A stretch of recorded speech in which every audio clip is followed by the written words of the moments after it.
Ahora vamos a recibir y le damos la bienvenida al geógrafo Gustavo Beltía. Así es, Beltía, ok. Geógrafo usted se graduó en la UCB, en la Universidad Central de Venezuela, en Caracas, en el año 1995. Tenemos por aquí que tiene una especialización también en los recursos naturales, mención recursos minerales en la UDO. Y también está actualmente con una maestría en recursos naturales también en la UDO. El geógrafo Gustavo Beltía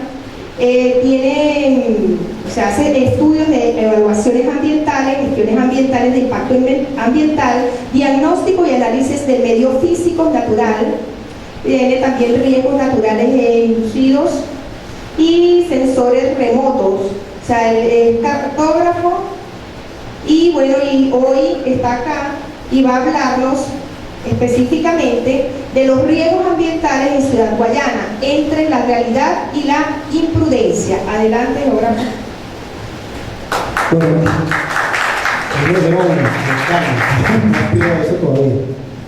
Bueno, primero muchas gracias a la gente del Colegio de Ingenieros por invitarme a esta pequeña ponencia.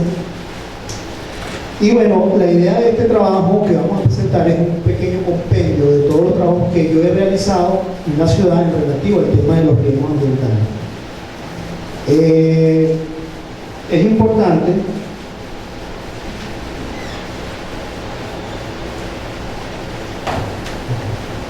tener en cuenta lo siguiente. Vamos a entrar directamente en materia porque hay muchas cosas más adelante que son más importantes que lo que vamos a ver ahorita. Muchas veces la inestabilidad de los terrenos se acentúa debido a la combinación de los factores naturales. Son intrínsecos, están allí, no los podemos cambiar en muchos casos, como son las altas pendientes, la precipitación fuerte y concentrada, un sustrato geológico friable o deleznable o poco consolidado, alta sismicidad, etc. Que se acentúan a veces por los factores antrópicos o los factores humanos que inciden sobre estos factores naturales, que son, por ejemplo, la deforestación indiscriminada, la modificación de cauces, construcción sobre lechos de inundación, drenaje urbano, etc. ¿Qué implica esto que acabo de describir? Que cuando se acentúa esa intervención humana y se hace irracional, se incrementa el riesgo ambiental y por ende la vulnerabilidad de la edificación, la vialidad y el peligro de los habitantes que habitan estas áreas, con todas las consecuencias que nosotros sabemos. Es por ello que, así como decir, al haber una irracionalidad y una mayor intervención sobre el territorio, tenemos un mayor riesgo ambiental y por ende una mayor vulnerabilidad de todo lo que es el tejido socioeconómico. Bien, es por ello que con estas reflexiones sobre la necesidad de llevar a cabo una adecuada planificación del espacio geográfico en las áreas urbanas, en este caso estamos hablando de las áreas urbanas, donde se considera el conocimiento acertado de la base natural territorial y los límites hasta donde debe llegar la edificación de la infraestructura y el desarrollo urbano en términos generales. ¿Ok? ¿Qué es el riesgo ambiental y qué implica? Para saber lo que es el riesgo ambiental tenemos que tener en cuenta dos conceptos, que son la peligrosidad ambiental y la vulnerabilidad territorial. La peligrosidad ambiental es de un determinado fenómeno o evento potencialmente dañino, ya sea natural o inducido, que puede ocurrir en un territorio en un periodo específico de tiempo. Por ejemplo, las inundaciones son peligros ambientales.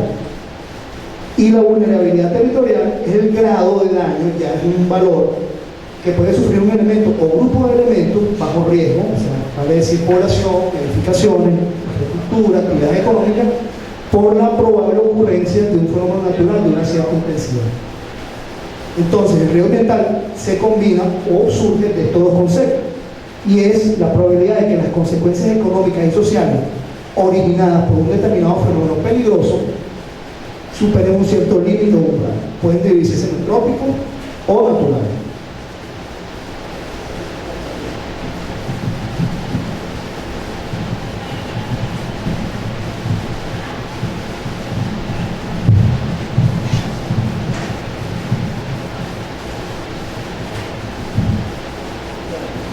Sigamos así. Y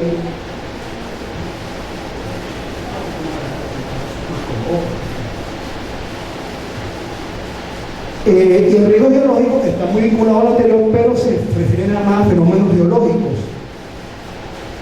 Es como para, ¿a qué se debe esto? ¿Por qué lo coloco? Porque yo voy a tratar en este momento dos riesgos que son netamente geológicos. Y luego vamos a tratar unos riesgos un poco más amplios.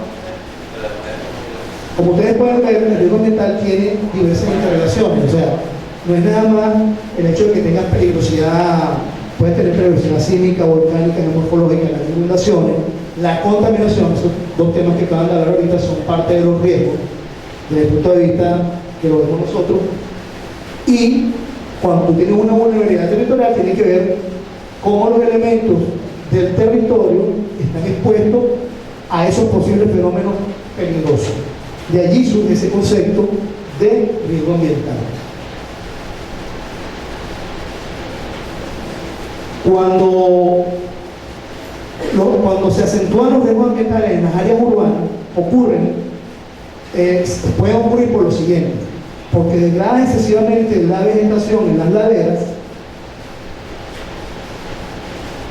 concentrar en las urbanas y los descargas a curso de aguas naturales, sino los correspondientes disipadores de energía, modifica la topografía de forma indiscriminada, ocupación de áreas inestables, eso lo estamos viendo aquí en la ciudad, y agua, un elemento importante que es la ausencia de controles por parte de las autoridades.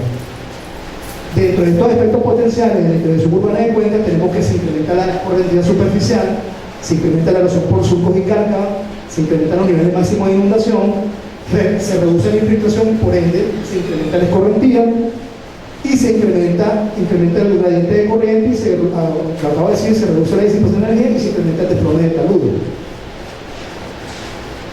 En Venezuela yo quise mostrar acá tres eventos catastróficos que por su exposición mediática, digamos, están en la mente de muchos de los que estamos acá. Uno de ellos fue el caso del río Limón de Maracay en el año 87, donde se activaron unos torrentes de alta montaña producto de lluvias extremas, y eso derivó de deslizamiento y aceleración de la tasa de arrastre de sedimentos. Los asentamientos más afectados, que fueron Mata Seca, el Limón y el Progreso, se emplazaban en la provincia de inundación del río. Hace ya un mes, pasaron 25 años de este evento. En el caso más sonado, uno de los más sonados, que fue el caso de todo el estado de Arle, me tocó vivirlo porque estuve allí en ese momento. Desarrollo urbano planificado y espontáneo construido sobre el hecho de inundación y sobre abanicos aluviales se vieron afectados a lo por lluvias extremas que elevaron el caudal de los drenajes naturales y artificiales, combinado con la ocurrencia de deslizamiento y caídas de roca y colada de barro.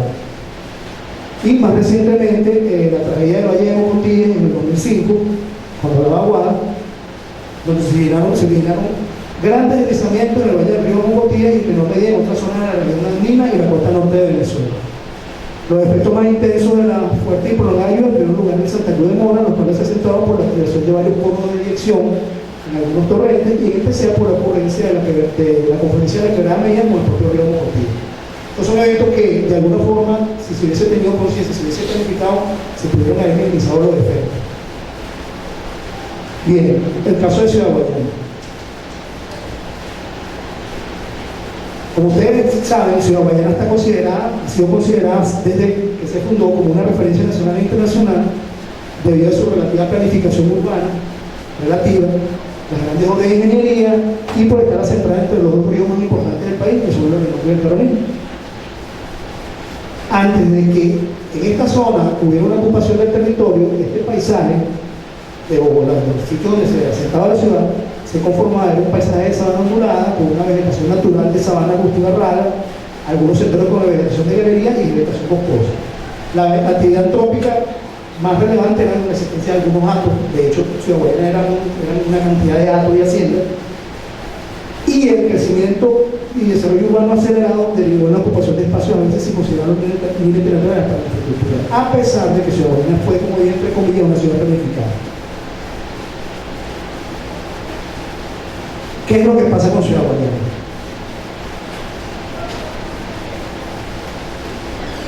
A nivel geológico, Ciudad Guayana presenta tres condiciones. Tenemos un basamento rocoso ígneo metamórfico, donde se siente la ciudad, mayormente de duro meteorizado, de la precámbrica, que es el complejo Mataca, que son las rocas más antiguas que hay en Venezuela.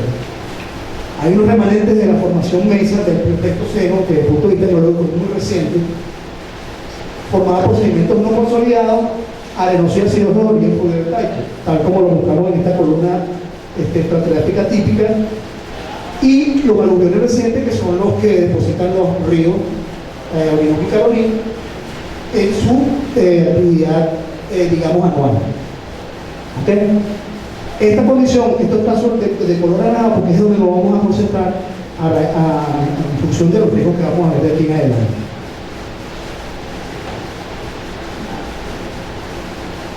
Ok. Un poquito para saber, para poder entrar en este tema tenemos que saber lo que es la erosión hídrica. El proceso de formación de cárcavas tiene como principal motor la erosión hídrica y constituye uno de los principales factores de riesgo geomorfológico y geotécnico en combinación con el sustrato geológico. Ella consiste en la degradación y remoción de partículas del suelo, de fragmentos y de partículas de roca por la acción combinada de la gravedad con el agua. Dentro de los mecanismos elementales de erosión hídrica está la erosión laminar y la erosión en surco. Esta erosión en surco deriva con el tiempo, dependiendo del sustrato y la fuerza del agua de lluvia o de la escorrentía, en la erosión en cárcava. ¿Okay? Aquí más o menos tenemos un esquema, un modelo de cómo funciona. Estás viendo los diferentes estratos: miembro arcilloso, miembro conglomerático, arenoso, y en función de cómo estén conformadas esas capas y la escorrentía, se comienza a formar un tipo de un cañón que es retrocedente y va al final subiendo hasta la cabeza, hasta que llega un momento que no se puede controlar más con práctica forestal. Ya es un problema ya de que tiene que hacer una fuerte inversión en ingeniería para poder, en algunos casos, inclusive en algunos casos no se puede resolver, para poder limitar la fuerza de los factores exógenos. La formación mesa. Como estábamos hablando, aquí en la ciudad tenemos una cobertura sedimentaria que se llama formación mesa. La intensificación de la erosión en esta formación mesa, por causa natural y entrópica, ha derivado en la formación de procesos geomorfológicos como la subsidencia, que son esos huecos como uno va en la carretera y siente que es como un bajón, producto de que hay capas ahí, hay una relación de vacío en las capas, deslizamiento, erosión por detrás con la consecuente formación de cárcavas. Lo hemos visto aquí tenemos en Caro Roco, en San Rafael, lo que llaman los alacranes, lo tenemos acá en Toro Muerto, en la carretera de Toro Muerto, y ello ha hecho que se haya vulnerabilidad en la infraestructura existente en esa zona y colocándose en situación de riesgo a las personas que están en esa área. Entre esos casos tenemos, como acaba de nombrar, la quebrada de Caro Roco, porque no está ocupada, así poniendo un poco con la parte de Altavista Norte, que se toca en el Deudor de San Félix. Son algunos casos, hay muchos más. La microcuenca de la quebrada de San Rafael, que la vamos a tratar ahorita, y la microcuenca de la quebrada de Toro Muerto, aquí en Puerto Ordaz, que es la que está bajando de Libertad.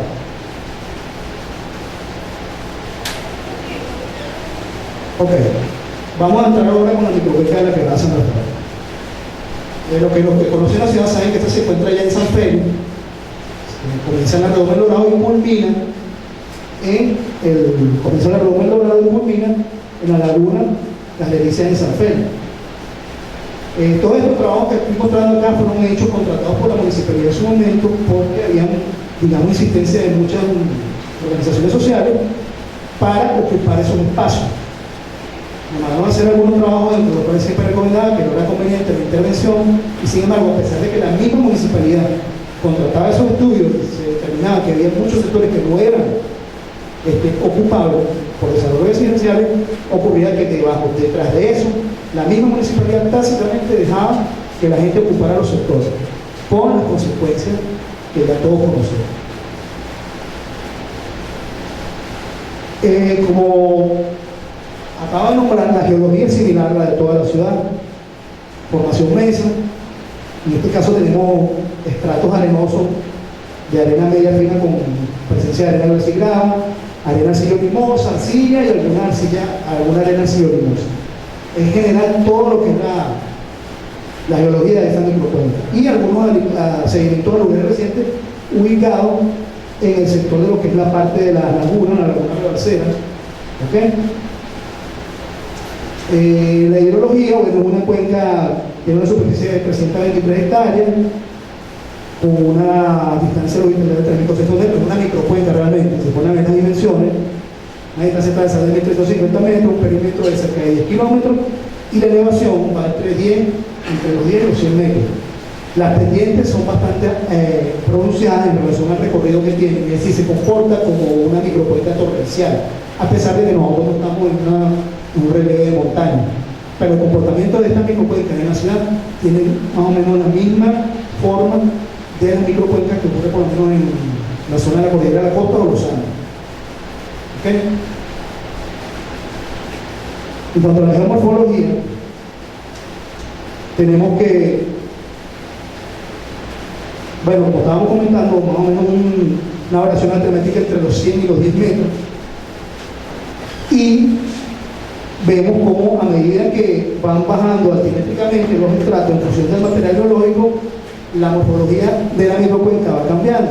Tenemos en el tope de los 100 metros, más que todo sedimentos arenosos, son, digamos, estructuras prismáticas, como lo vemos acá, en forma de V, valles muy nuevos, o sea, se ve que este reciente material, estas fotos son del 2006, yo hice una especie de grado de especialización con este trabajo, y se observan esos taludes, digamos, verticales, algunos hasta de más de 20 metros, y eso todo lo tenemos ahí cerquita. Lo que pasa es que no se ve porque no nos permite verlo la configuración del, digamos, cuando uno va en la vía, pero sí existe.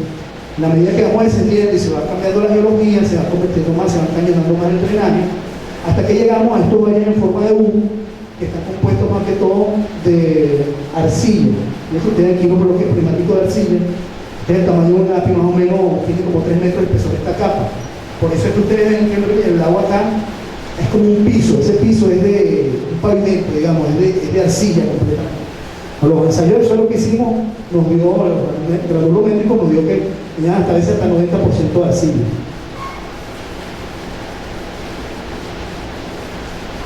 A través de estereopares hicimos un análisis de cómo era la geomorfología en el año 1971, cuando esta microcuenca estaba poco ocupada. Solamente había unos pequeños sectores por acá, todo esto era, digamos, virgen. Dense cuenta que aquí en estos colores, uno anaranjado más oscuro, el otro como color arena, esas son las áreas, digamos, las pendientes. Son pendientes naturales, y como no estaba intervenido, no se veían aquí un pequeño cono de eyección o abanico aluvial que desembocaba en la laguna. Después que hacemos el análisis con imágenes satelitales para el año 2006, conseguimos que todo esto que está en blanco fue topografía modificada, se concentraron los drenajes. Lo que pasa es que, claro, los mapas son más grandes, aquí no se visualiza, pero hubo mucho encañonamiento de drenaje. Y aparte de eso, el cono de eyección que se encontraba acá, a raíz de que canalizaron este sector de la quebrada, ahora desemboca acá. Es por ello que ahora la tasa de sedimentación que tiene la laguna Las Delicias, porque se incrementó a raíz de que canalizaron este tramo que va bajando de la avenida Antonio de Río hasta acá. Igual hicimos un análisis de lo que fue lo que era el uso del suelo. A través de las mismas fotografías aéreas en el año 71 se hizo un análisis y todo lo que está en verde era vegetación vegetación de sabana, rara, con algunos arbustos, muy poca intervención antrópica, algunos desarrollos humanos muy incipientes. Sin embargo, ya para el año 2006 todo esto estaba ocupado. Esto está peor, porque en ese tiempo que yo estaba haciendo este trabajo todavía no habíamos ocupado la microcuenca en como está ahorita. Y vean ustedes cómo el cambio en este color verde, que era la vegetación, digamos, natural, eso ya hoy en día, o para ese momento, ya eran urbanizaciones, donde inclusive ya habían ocurrido eventos, porque en el año 98 ocurrió un derrumbe aquí de 35 casas en la cabecera de la segunda quebrada, la quebrada secundaria de la microcuenca. Fue cuando el gobierno empezando el gobierno de los Azuaros, 98-99, perdón.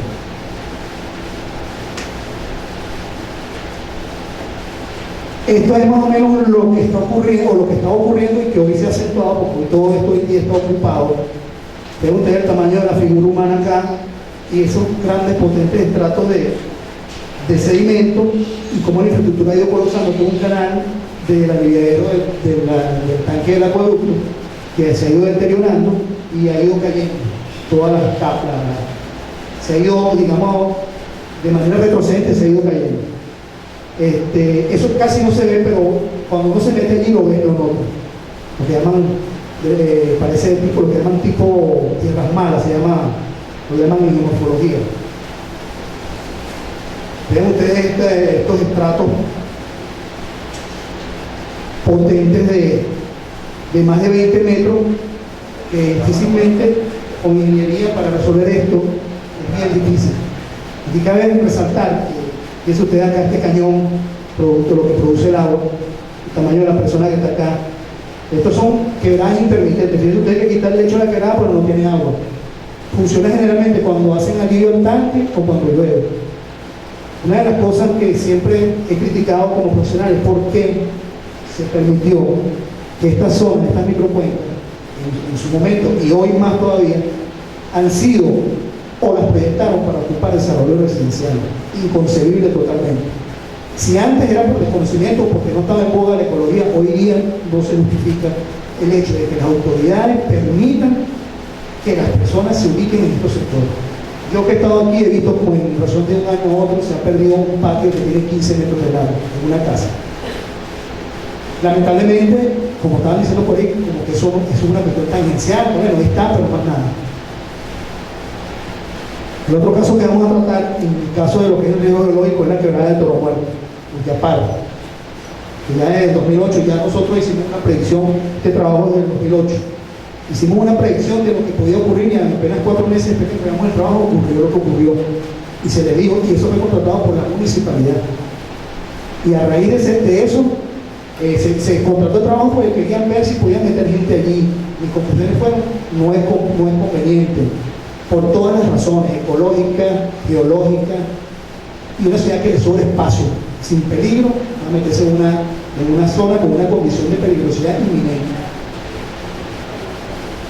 La geología es similar, aquí tenemos un corte geológico con la excepción de este cerrito que está aquí, que es del complejo de Mataca, el resto es arena y arcilla.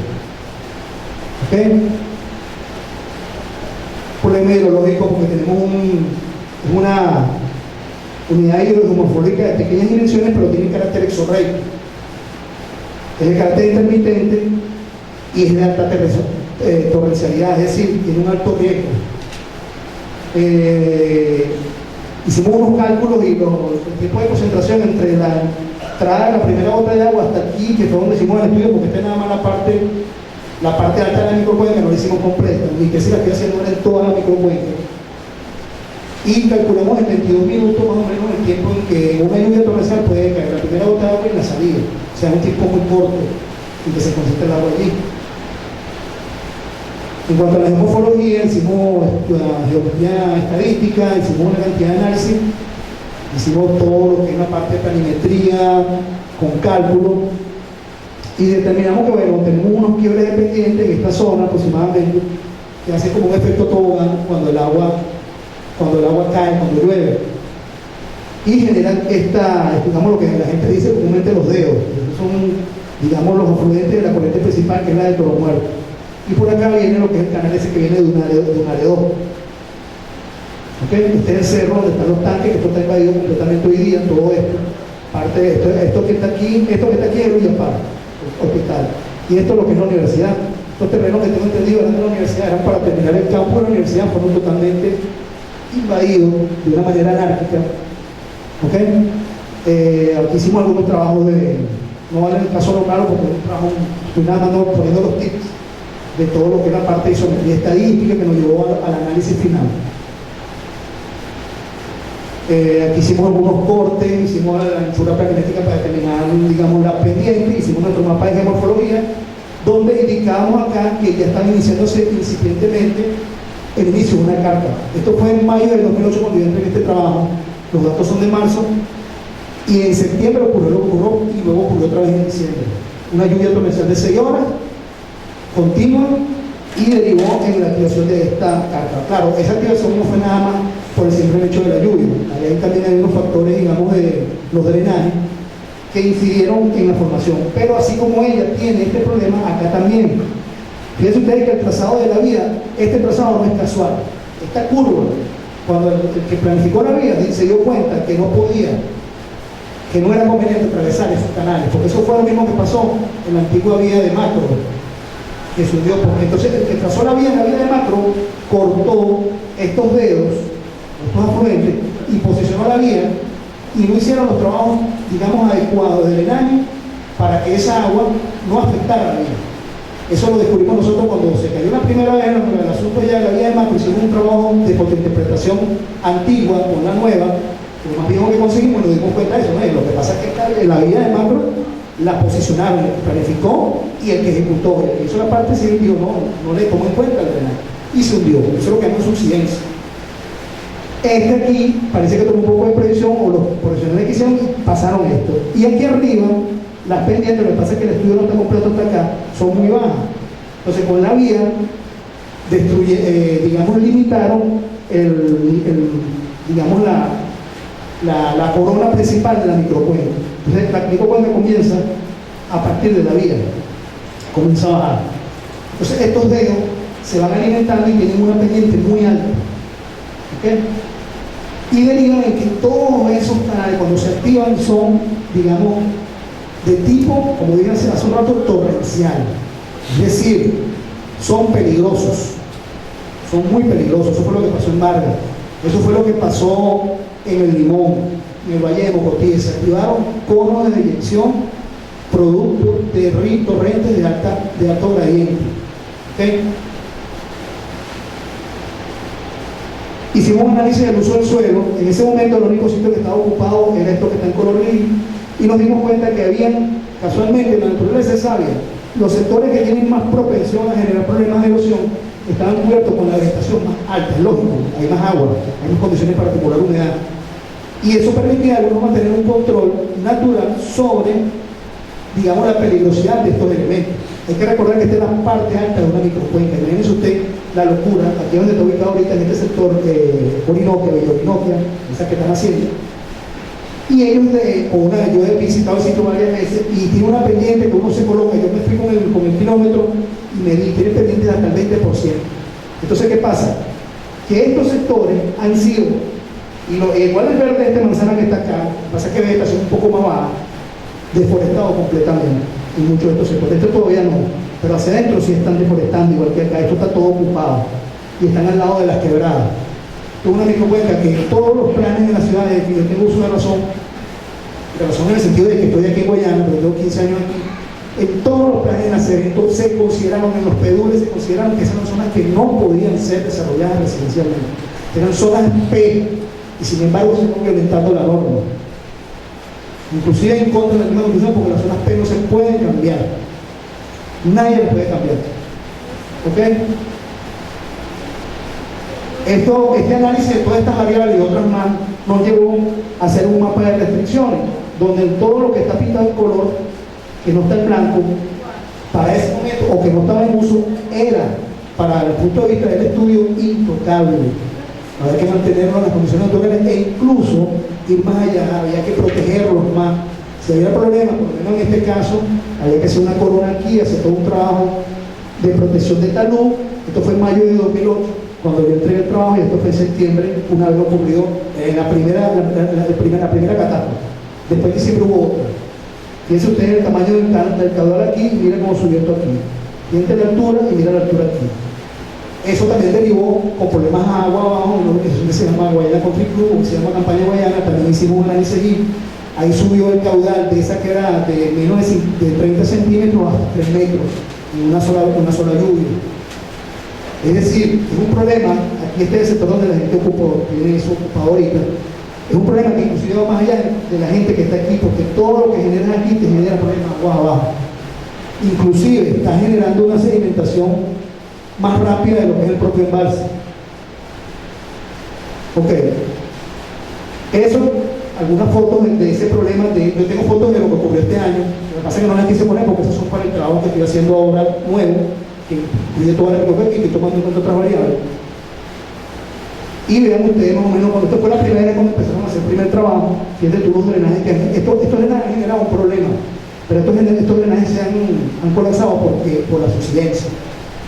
Se parten por el peso, por la variación de los estratos, y cuando llueve, como esto recogen todo el agua de lo que es la Altavista Sur, eso genera en los momentos de esas grandes concentraciones de lluvia unos caudales muy difíciles de manejar, y pasa todo lo que está pasando. Aquí está más o menos cuando estaban haciendo el primer trabajo, el trabajo lo volvieron a hacer en diciembre del 2008, y hoy están haciendo el trabajo porque está paralizado. Vean, esto es uno de los dedos. Esto que tenés es uno de los dedos. Dicen ustedes que no está activo, ¿no? Pero cuando llueve por ahí baja agua. Y fíjense ustedes cómo ven, aquí está una tubería de 36 pulgadas de agua. Esta creo que es la que alimenta, la que viene del cerro, y esta parte del país. Fíjense ustedes cómo quedó el ancho, una carretera, un túnel prácticamente, una trinchera. Ok, ahora vamos a ver problemas de inundaciones para ahora ver otro aspecto. Ahora vimos río Orinoco, ahora vamos a ver el aspecto de las inundaciones. Vamos a ver dos casos, inundaciones por el río Orinoco y lo que está pasando en Francisca Duarte. En Francisca Duarte se advirtió, no se puede construir, no solo porque lo dije yo, a mí me mandaron a hacer un estudio de eso, previos estudios del año 90, inclusive antes, en la gente de Macoy, en Caracas, muchas empresas hicieron estudios, no era pertinente construir nada en Francisca Duarte, a excepción de una parte que la vamos a ver ahorita. Las inundaciones, como ustedes saben, son eventos naturales y recurrentes que se producen en los cursos de agua, como resultado de lluvias intensas y continuas que al sobrepasar la capacidad de retención del suelo y de los cauces, se desbordan y cubren generalmente los terrenos llanos aledaños a los cuerpos de agua. Hay que tomar en cuenta lo siguiente, que pueden ser aluviales, como la que hace el río Orinoco, torrenciales, cerca de alta montaña, y encharcamiento. Las inundaciones aluviales se producen cuando hay lluvias persistentes y generalizadas en una gran cuenca, como el caso del río Orinoco, generando un incremento paulatino de los caudales de los grandes ríos hasta superar la capacidad máxima de almacenamiento. Entonces se produce el desbordamiento y la inundación de las áreas planas aledañas al cauce, que es lo que vemos con las lagunas de Balsera y todo eso, incluso en algunas poblaciones ribereñas. Y las torrenciales, que son las que vimos nosotros en el caso de Santa Cruz de Mora, el Limón en Maracay, y las que tenemos acá, que aunque no son cuencas de alta montaña, tienen un comportamiento similar, pues, se producen en río de montaña y se originan por lluvias intensas.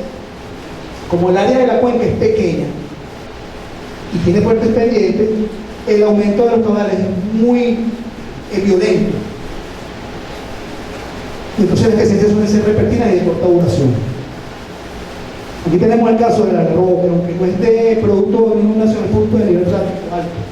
Aquí el problema de abatir el nivel frático es que tiene un sustrato rocoso que está muy fresco. Yo estuve haciendo muchas inspecciones allí y siempre los contratistas se iban porque cada semana tenían que estar metiendo reconsideración de precio. Yo le dije, es lógico, ustedes no van a poder hacer nada nunca aquí. ¿Cómo van a meter barco en una zona que tú metes y tienes una roca con un grado de dureza tal que ni siquiera los bulldozers lo pueden romper? Tiene que utilizar explosivo. O sea, el costo de realización de esos terrenos para lo que quieren hacer es tan alto que era mejor haber dejado esos terrenos tranquilos como estaban. De hecho, las propuestas de urbanismo que se hizo en años anteriores consideraban una parte de ese sector, este es todo lo que está invadido ahorita, pero yo en el momento que me mandaron a hacer el estudio, lo que pudimos conseguir como cartografía era esto que está acá en colores. Aquí es parte de la geología y la geomorfología. Esto que se ve en amarillo es más que todo sedimento, lo gris son rocas duras con primataca, más que todo caverita. Aquí podemos verlo, estas colinas están formadas por este material, es roca dura, que es más que toda la misma mitología de todos los cerros que tenemos aquí en la ciudad. Tenemos también roca, digamos, también con primataca, pero no de este tipo, sino ya metamórfica. Y alguna parte al final de sedimento. Estos son guijarros, hay una parte al final que son guijarros, sedimento. La formación es. En la hidrología, cuando hicimos un trabajo de drenaje y determinamos que había una zona en este sector, que es la zona que está más inundada, y no casualmente es ahí donde todas las casas y los predios están abandonados, porque el nivel freático es muy alto. Esto es una zona de recarga de acuíferos, bajan por aquí, por la pendiente y se acumulan acá, inclusive en este sector también. Y aquí es prácticamente imposible. Ustedes van allí y se meten y hay sitios donde ni siquiera se puede pasar de una calle a otra. Aún en época de verano, quiere decir que el nivel freático está muy alto. Y acá lo podemos ver en esta foto. Estas fotos fueron tomadas en febrero del 2006. Este es el patio de una casa. Tiene que tener el muro perimetral y el patio en febrero, en pleno verano, llamamos aquí, lleno de agua. Este es un pozo que estaban haciendo para un pozo séptico. Tiene 50 centímetros de profundidad y la mitad está lleno de agua. En febrero, cuando no está lloviendo. Imagínense ustedes cómo está pasando eso ahorita, que todavía estamos en el final de la temporada de lluvia. Hay gente que me decía que todas las semanas tenían que alquilar un barco para sacar lo de los pozos sépticos. Pozos sépticos de 50 centímetros de profundidad y muy largo, porque no puedes profundizar más porque todo es agua. El agua sale por los inodoros, por los lavamanos, es terrible. Aquí vemos unas bases, estaban haciendo una base para una casa, todas le suman las riotras por arriba. Y fíjense ustedes este color gris aquí abajo, ¿verdad? Ese color gris son condiciones anaeróbicas, es decir, suelo que está permanentemente bajo agua. Y esto no es casualidad. Y esto no tiene ni un metro de profundidad. Ya aquí habían sacado el agua con estos tobos. Cuando yo llegué a tomar la foto, que está la sombra mía aquí tomando la foto, yo le dije, ¿cómo ustedes saben que están continuando? No importa, no construimos y eso fragua ahí y no hay ningún problema. Al final hicimos una sectorización. Hay que tener en cuenta que este fue un trabajo exploratorio, o sea, no fue un trabajo muy profundo porque yo oferté dos cosas. Una era un trabajo exploratorio más económico y el otro era hacer perforaciones, pero indudablemente no quisieron pagar el otro y me pagaron el exploratorio. Y con todo eso, determinamos que había 3 sectores en términos generales que había que respetar, ¿no? Este sector naranja era el menos favorable donde se podían construir una vivienda, ya que es donde está la mayor cantidad de zonas inundables y donde es más fácil encontrar el nivel freático alto. En este sector anaranjado que está aquí. Esta es la entrada de Francisco Duarte, la frente de esta, no es la entrada principal, ¿verdad? No, perdón, esta que está acá. Este sector que está un poquito más abajo, 3 manzanas más abajo, 3 cuadras, no era recomendable. En muchas de las propuestas de urbanismo, por lo menos la propuesta del ingeniero Macue del año 90, hablaba de hacer un desarrollo completo con unas minifincias en el área semirural, acá, zona de clase media baja acá, y aquí había recomendado hacer un parque estilo llovina, porque iban a aprovechar esas lagunas que estaban allí. Exacto, o sea, ponerle su parte, o sea, todas las propuestas indicaban que aquí no era conveniente. Bueno, como la gente no le pagó eso, yo sí considero también que la gente fue culpable.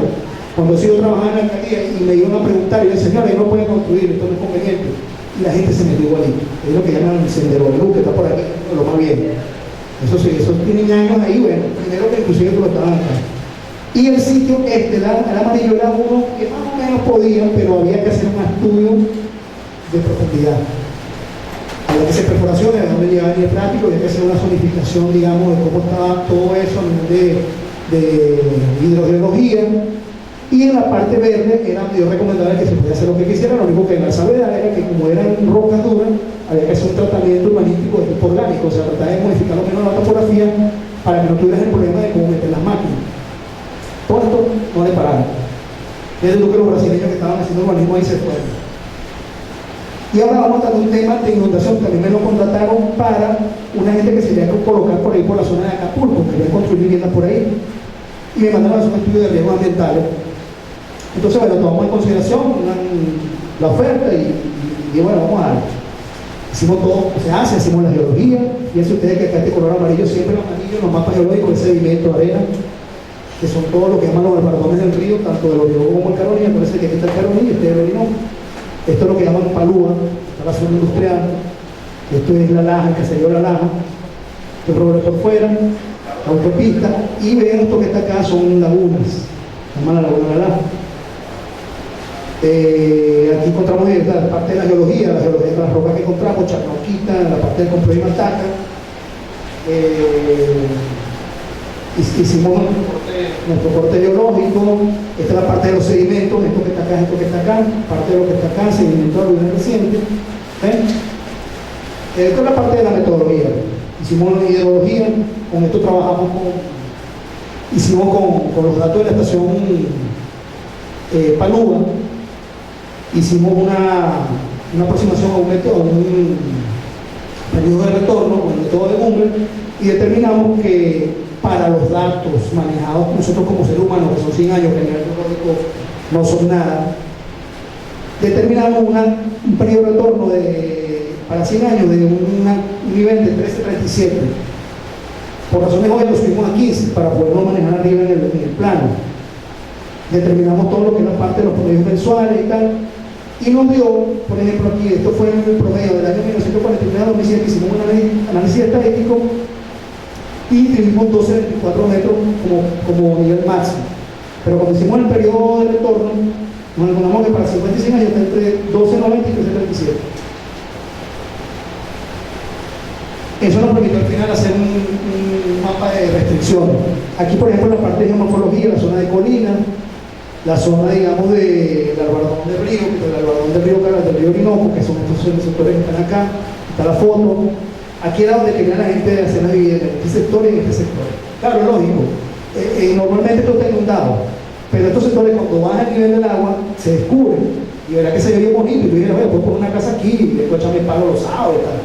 Pero cuando esto sube, yo en la primera foto mostré cómo estaba lleno de eso de agua. Las fotos fueron tomadas en plena época de aguas altas, julio-agosto del año 2008. Y fuimos a ver las lagunas. Ahorita están haciendo una intervención de lagunas, no sé qué piensan hacer allí, están interviniendo todo.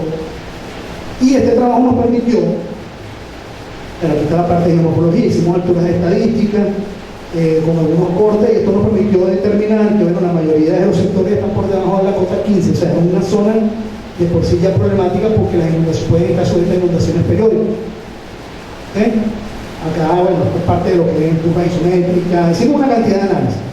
Y de allí hicimos uso del suelo, con cobertura vegetal, determinamos las tipologías vegetales más importantes, todo a nivel geotécnico, siempre que cuando se hace geotecnia se trabaja también en la parte de vegetación, porque la vegetación es un control natural de la erosión.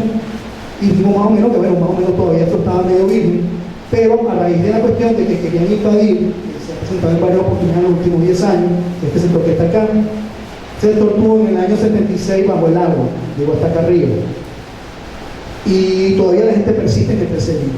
Claro, el sector más bonito, el que está más plano y todo, pero no es recomendable. Después de que hicimos todo estos análisis, hicimos un mapa de restricciones donde bajo la cota 15, fíjense todo lo que queda bajo la cota 15, incluyendo el sector donde la gente se quiere ocupar. Y gracias a Dios, por lo menos en este lado nos pararon, o sea, nos hicieron caso porque el estudio determinaba que no era conveniente la ocupación por zona residencial. Tiene un problema de calidad del aire. Acuérdense, cuando nosotros hacemos análisis de riesgo, siempre metemos,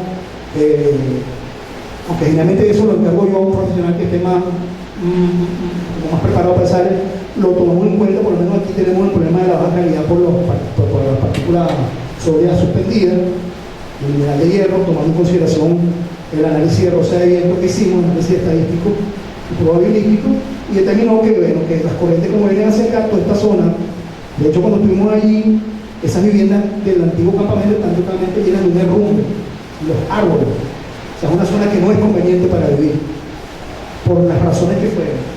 Y hay una zona de, digamos, de inundaciones torrenciales en la entrada de la Naja y aquí en la salida de, cuando uno viene ya subiendo por fuera.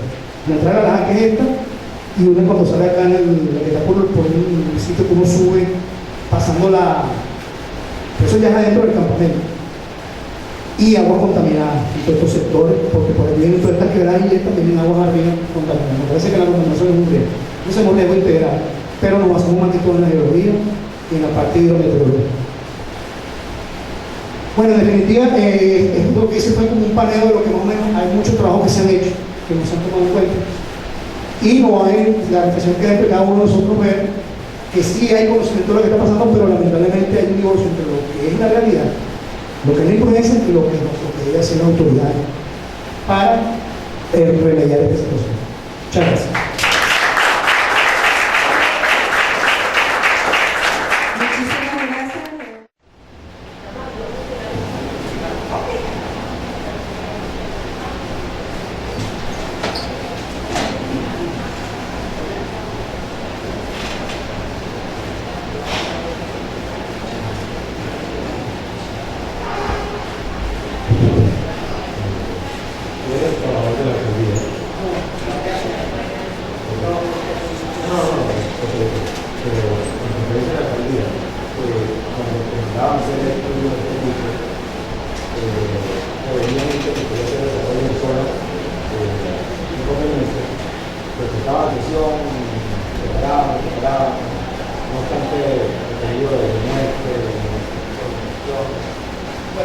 Cuando fui trabajador de la alcaldía, nosotros estábamos en una oficina que estaban creándose, que era la oficina de planificación urbana, la creamos nosotros. En ese tiempo no existía regulación urbana, es otra cosa. Planificación es la que se encarga de hacer el ente, digamos, planificar la ciudad. Era una oficina muy incipiente, sin embargo, uno, como se llamaba oficina del TU, porque estábamos haciendo el plan de desarrollo urbano local, siempre llegaba alguien con una inquietud, pero eso no llegaba más de algunos casos. De repente la alcaldesa, cuando ese tipo estaba pastora, hablaba, decía algunas cosas, sí tomaba en cuenta, pero lamentablemente cuando esa oficina se estaba formando unas elecciones, la pastora perdió, y eso de ahí después se perdió todo ese trabajo.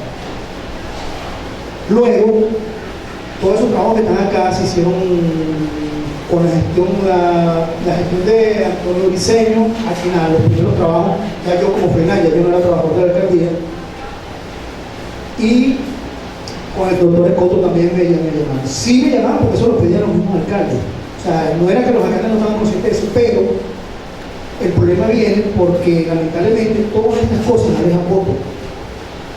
Yo se lo puedo decir con propiedad que yo estuve en las ruedas de prensa que hicieron en el 2008 y era ya recomendable y pertinente haberse dicho no se puede construir allí, y sin embargo estaban una elección de alcalde ahí en la puerta y eso después no lo pagaron. Ahora, es una irresponsabilidad porque yo fuera alcalde, yo me quito encima tremendo problema. Yo les recomendé inclusive una vez a los alcaldes en su momento, le dije, ¿por qué ustedes no agarran, si tienen todo un tildado legal donde se pueden pasar y vamos a crear la zona, ya que está en la zona de protección del municipio, ya en un mapa con coordenadas, y nos acabamos el problema, y sacar el decreto y dice, bueno, que se meta aquí en su propio riesgo, que eso ya está escrito, pero tú cierras y te pronuncias, vas a la televisión, vas a la radio, hace un cabildo abierto, porque en ese momento esa gente no estaba ocupada, era fácil. Ahora, ¿cómo resolver ese problema? Y es el problema que depende del Villaloque. Yo he estado ahí, ellos me llamaron, yo les dije, no, yo aquí no puedo apoyar, o sea, son en contra de mi ética, y no solamente la ética, en contra de toda razón y de todo principio, porque más adelante ustedes van a tener un problema, el paso va a estar hace 3 o 4 meses. Ellos tuvieron que ver, disculpa, tuvieron que esperar que volviera a pasar, o sea, que están esperando que cuando construyan las casas, tenga ahí durmiendo una noche larga y se llegue a la mitad de la urbanización a decir, ay, yo tenía razón y después ponerse a llorar, que el gobierno no me ayuda. La gente también es muy culpable, no hay que echar, es verdad, el gobierno tiene culpa, pero la gente es muy culpable porque yo trabajo en todas esas comunidades y siempre hay mucha gente que te hace caso y hay como 3 o 4 que empiezan a decir que eso es mentira y que empiezan a lavarse a la gente. Ahí está Francisca Duarte, yo me cansé de ir para allá. Les dije, ¿por qué no se mueven para acá cuando se podía mover en el año 99? Yo fui a ese terreno cuando había 2 casas, 3 barracas nada más. Estaban empezando, había gente que estaba asegurada la parte alta, que era lo que iban a hacer en el fin. Le dije, no se preocupen, vamos a trabajar aquí, vamos a hacer urbanismo aquí arriba. Tenemos todas las ventajas, tenemos el tanque que trabajamos por gravedad.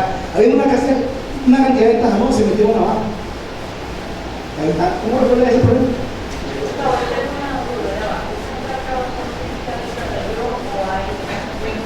En Ciudad Bolívar hay peores que aquí. La del río San Rafael tiene 40 o 50 metros de alto. Sí hay, porque, o sea, dependiendo de la geología, las de nuestras son un producto de nuestra geología, son sedimentos recientes poco consolidados. En otras ciudades también hay, pero es diferente porque es roca dura que se ha ido meteorizando y lo que llaman la zona 1, esa zona muy meteorizada, que ya es casi suelo, el agua de ahí sí va formando la cara. No, hay que trabajarlo. Cuando se puede hacer trabajo, había que hacer un trabajo aquí y había que trabajar con prácticas forestales sin tocarlas. Una vez que tú las tocas, ya las prácticas forestales no sirven, el medio forestal no funciona. Ya tú tienes que trabajar con estructuras monolíticas y tienes un problema aquí que tú tienes expresiones de 150 metros de esa arena, de esos sedimentos, y cuando tú metes los pilotes, tú estás piloteando en otro problema, el mismo proceso. Ese es el problema de aquí. Ese es el problema de aquí, que no te vas a conseguir cuando tú no consigues. Ahí hay un tremendo problema. Tú tratas de resolver eso, no puedes. Le metes todos los reales del mundo a los japoneses que son los mejores y los italianos, porque sufren de ese problema claro, no puede. Eso hay que dejarlo quieto. Ok, vamos a cerrar porque vamos a entregar.